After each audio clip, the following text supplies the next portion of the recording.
بسم اللہ الرحمن الرحیم۔ سورہ بقرہ مدینہ منورہ میں نازل ہوئی۔ اس کی ساری آیات جو ہیں تو وہ مدینہ منورہ میں ہی نازل ہوئیں۔ اس کی آیات کی تعداد 286 ہے اور اس کے 40 رکوع ہیں۔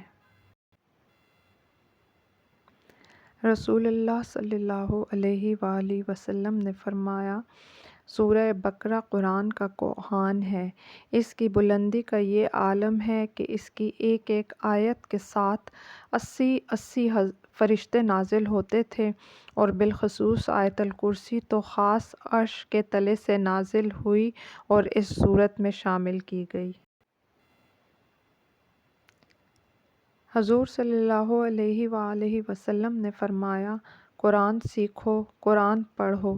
جو شخص اسے سیکھتا ہے، پڑھتا ہے، پھر اس پر عمل بھی کرتا ہے، اس کی مثال ایسی ہے جیسے مشک بھرا ہوا برتن جس کی خوشبو ہر طرف مہک رہی ہے۔ اسے سیکھے ہوئے سو جانے والے کی مثال اس برتن کی سی ہے جس میں مشک تو بھرا ہوا ہے لیکن وہ اوپر سے منہ بند کر دیا گیا ہے۔ صحیح بخاری شریف میں ہے کہ حضرت اسید بن حضیر رضی اللہ تعالیٰ عنہ نے ایک مرتبہ رات کو سورہ بقرہ کی تلاوت شروع کی۔ ان کا گھوڑا جو ان کے پاس ہی بندھا ہوا تھا، اس نے اچھلنا کودنا اور بدکنا شروع کیا۔ آپ نے قرأت چھوڑ دی، گھوڑا بھی سیدھا ہو گیا۔ آپ نے پھر پڑھنا شروع کیا، گھوڑے نے بھی پھر بدکنا شروع کیا۔ آپ نے پھر پڑھنا موقوف کیا، گھوڑا بھی ٹھیک ٹھاک ہو گیا۔ تیسری مرتبہ بھی یہی ہوا۔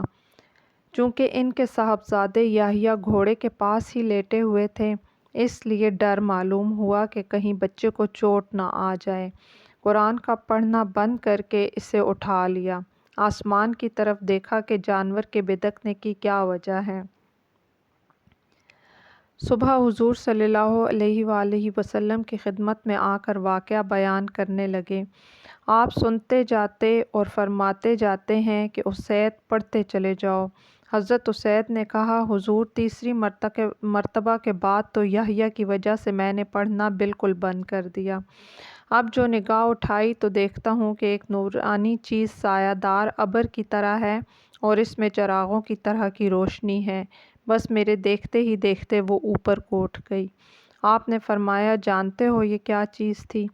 یہ فرشتے جو تمہاری آواز کو سن کر قریب آ گئے تھے، اگر تم پڑھنا موقوف نہ کرتے تو وہ صبح تک یوں ہی رہتے اور ہر شخص انہیں دیکھ لیتا، کسی سے نہ چھپتے۔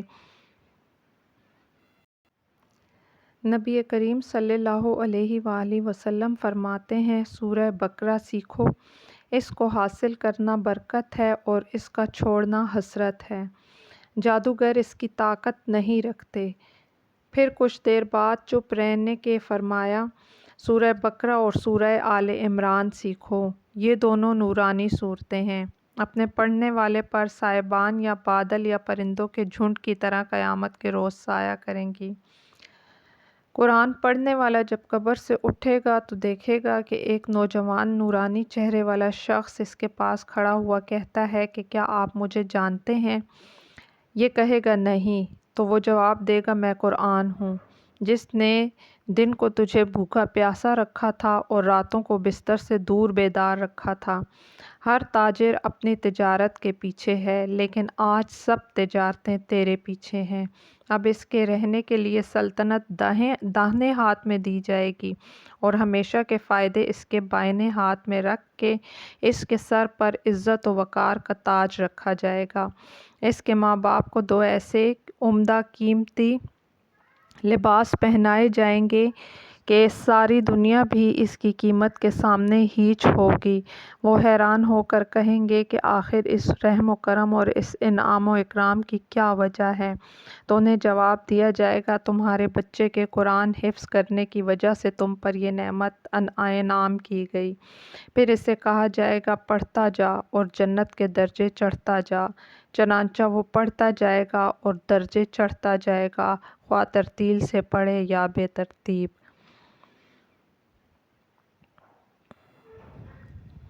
جزاکم اللہ خیرا کثیرا و احسن الجزاء فی الدنیا والآخرہ۔